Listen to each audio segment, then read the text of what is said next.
from the 2022 ABA Ag Bankers Conference in Omaha and ran into Heather Malcolm. Heather, great to see you. Good to see you too. Thanks for joining us this Okay, year. so make sure I get it right. Vice President Bank of Rockies, but you're also the past chair of the ABA Ag Bankers Association, right? That is correct. I served as chairman of the ABA Ag and Rural Bankers Committee in 2019.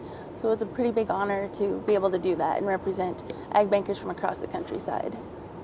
Home is in Montana. Did you grow up there, and if so, in ag?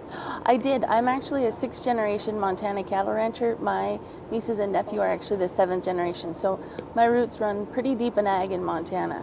So it's been a very good career for me to be in ag lending and helping out the ag industry.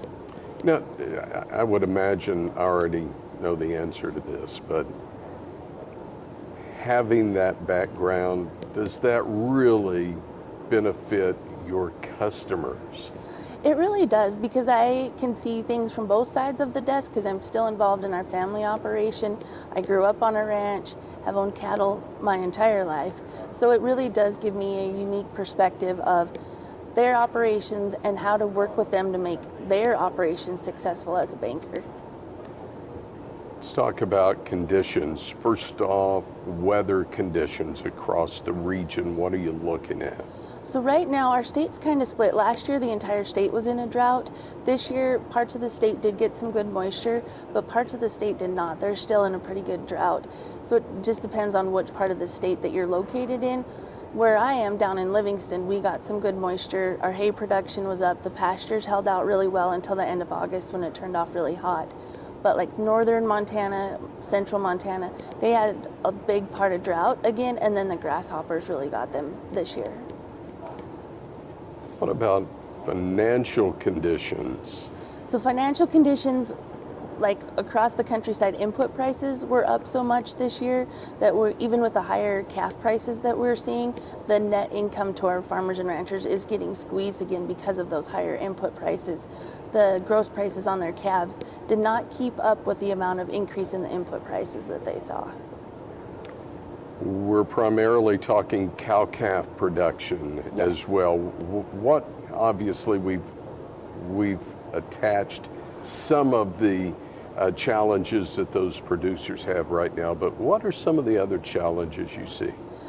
So other challenges going into next year, we just had a cattle market outlook. It's going to be the declining inventory, the export markets. It's a lot of things.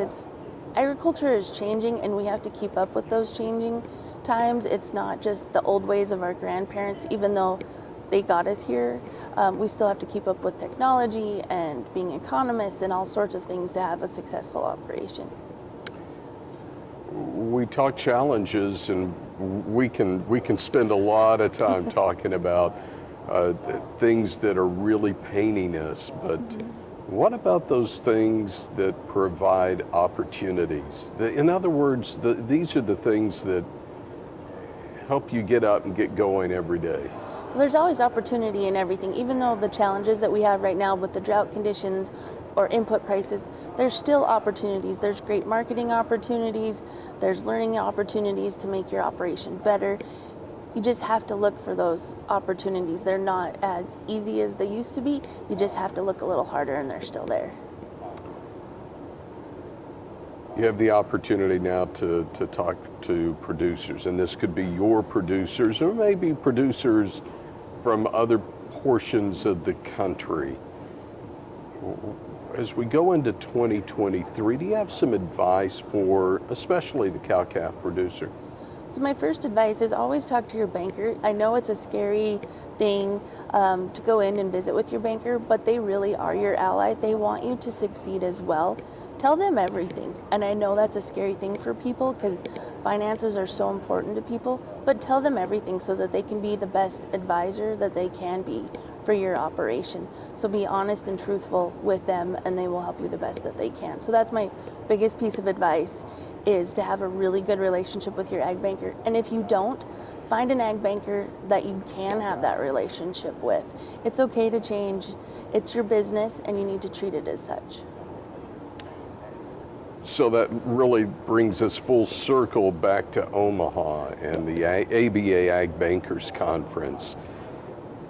For lenders who aren't here, have never been, why should they get involved?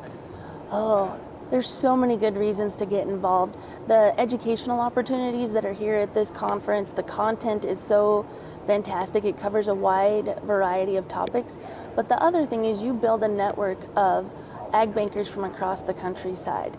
In my role serving on the Ag and Rural Bankers Committee, I have banking friends in Kansas, in South Dakota, in Alabama, Mississippi, all over. So you get to have that network of peers that may not be in your competitive market, so you can run things by them, or if you are taking on a new credit that you've never worked with before, you can get a hold of somebody who has those in the portfolio, and they will help you. That's the great thing about this network, is they encourage and share information and wisdom so freely that it's a great place to be a part of. Heather, great to see you. Wish you the best. Well, thanks, Tony. Thanks for having me today. Heather Malcolm is Vice President, Bank of the Rockies from Montana. We're at the 2022 ABA Ag Bankers Conference in Omaha, Nebraska.